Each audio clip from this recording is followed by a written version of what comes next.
अगर आप भी चाहते हैं विक्स म्यूजिक का ऑडियो वीडियो सबसे पहले आप तक पहुंचे, तो लाल बटन दबा के चैनल को सब्सक्राइब जरूर करें और साथ में बेल आइकन यानी घंटी वाले चिन्ह को दबाना ना भूलें।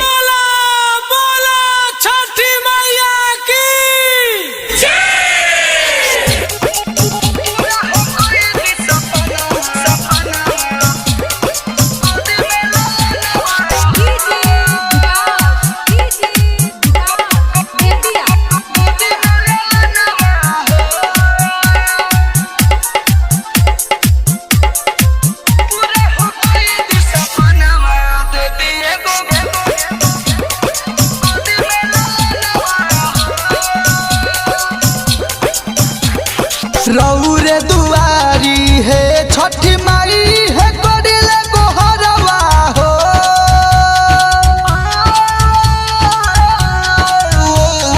रौरे दुआरी है छठी माई है करिले गोहरवा हो। पूरा हो कोई दी सपना दे दिए गोदी में ललनवा हो। पूरा हो कोई दी सपना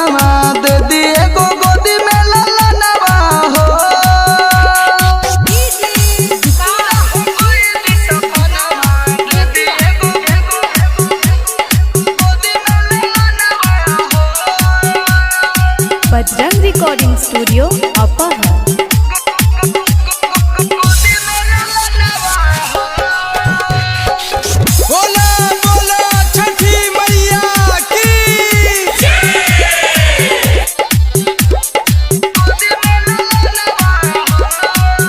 माई घर अंगना सब सुन बा, माई तोहर में सब कुछ गुण बा।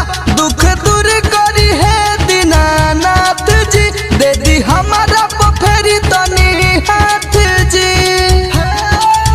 छठी मैया माई घर अंगना सब सुन बा, माई तोहर में सब कुछ गुण बा।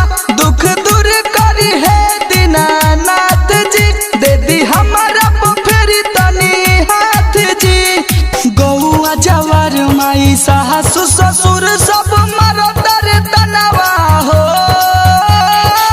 पूरा हो कोई दी सपना दे दिए गोदी में ललनवा हो।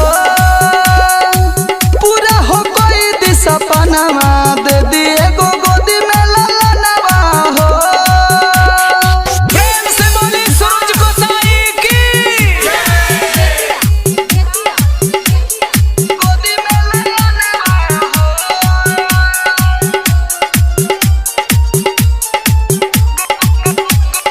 गोदी में ललनवा हो।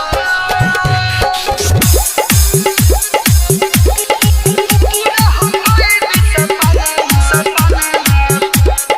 गोदी में ललनवा हो। छठी मैया चरण सर फोड़ के हम मर जाइबू बेदिया पर के। जब लेना देखइबू राह हो, हम छोड़बू ना तोहर दुआर हो। छठी मैया चरण सर फोड़ के हम मर जाइबू बेदिया पर के। जब लेना देखइबू राह हो, हम छोड़बू ना तोहर दुआर हो। राइटर पार दीपक ऋतिक माई धरल ध्यानवा हो। पूरा हो कोई दी सपना दे दिए गोदी में ललनवा हो। पूरा हो कोई दी सपना दे दिए गोदी में ललनवा हो। Bajrang recording studio अपाहर।